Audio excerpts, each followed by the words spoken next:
Hello my lovely viewers, আসসালামু আলাইকুম। সবাই এই গাছটার সাথে অনেকেই পরিচিত আছেন। একজনের গ্রামে এক রকম নাম, মানে এলাকাতে এক রকম নাম গাছটার। আমাদের এখানে দস্তা কচু বলে যেটা। এটার যে কচু হয় আমি এর আগে জানতাম, এভাবে কখনো কোনোদিন উঠাইনি।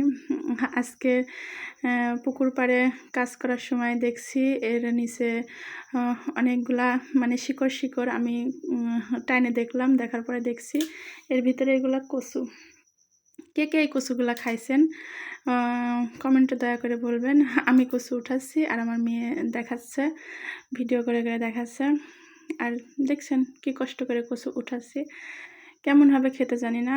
এর আগে অনেকবার খাইছি, কিন্তু খুব ভালো লাগছে। এই যে এতগুলা কচু পাইছি, এই কচুগুলা দিয়েই আজকে মনে করছি ইলিশ মাছ দিয়ে রান্না করব। এইটা হচ্ছে ইলিশ মাছ নিয়ে নিয়েছি, কাটে কুটে পরিষ্কার করা। কচুটা আমি কাটতে পারিনি, আমার শাশুড়ি কেটে দিয়েছে।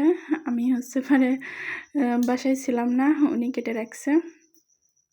আর মাছ কেটে রাখছি আমি নিজেই, আবার মশলাটাও করে নিয়েছি।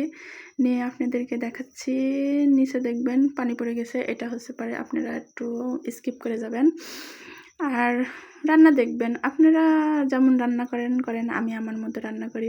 হয়তোবা আপনাদের মতো এরকম এত সুন্দর রান্না করতে পারি না। যতটুকু পারি বাড়িতে যে সবাই খায় মাশাআল্লাহ, খুব ভালো বলে, এটুকুই এনাফ। রান্না খাওয়ার পরে ভালো বললে তো সবারই ভালো লাগে।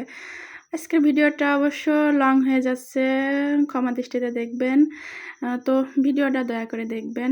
লং ভিডিও অনেক দিন পরে ছাড়ছি, আর রান্নার ভিডিও তো ছাড়বই। আর এখন থেকে ভাবছি আমি বাসাতে দৈনিক যে কাজগুলা করব সেগুলাও আপনাদের সাথে শেয়ার করব।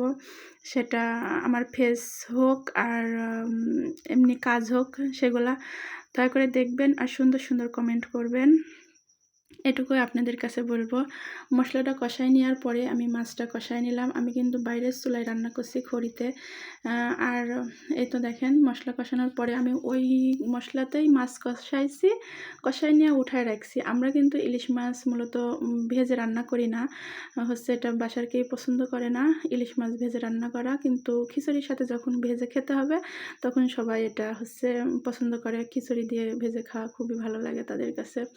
আর আমি ম্যাক্সিমাম টাইমই কষাই রান্না করি, মানে কষাই রান্না করি এইভাবেই। আর কেমন সিদ্ধ হবে জানি না, পানিটা প্রথমে কমে দিব, যদি পরে লাগে তো লাগবে। আর আমি ঢেকেই রান্না করছি, যে যত তাড়াতাড়ি সিদ্ধ হয় বলা যায় না। এটা আমি ফার্স্ট টাইম না, 2বার মতো রান্না হচ্ছে। দেখি এবার সিদ্ধ কেমন হয়।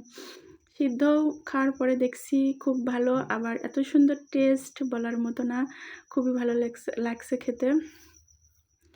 যার যার বাসার আশপাশে আছে আমার মতো ঝোড় জঙ্গল থেকে উঠাই নিয়ে খাই নেবেন, দেখবেন। কিন্তু দেখেন এটা কিন্তু 2-1টা গাছ আছে, খাওয়া যায় না, খুবই গাল চুলকায়। আর আমি এই তো মাছটাও দিয়ে দিলাম, আমার অনেক সুন্দর সিদ্ধ হয়ে গেছে।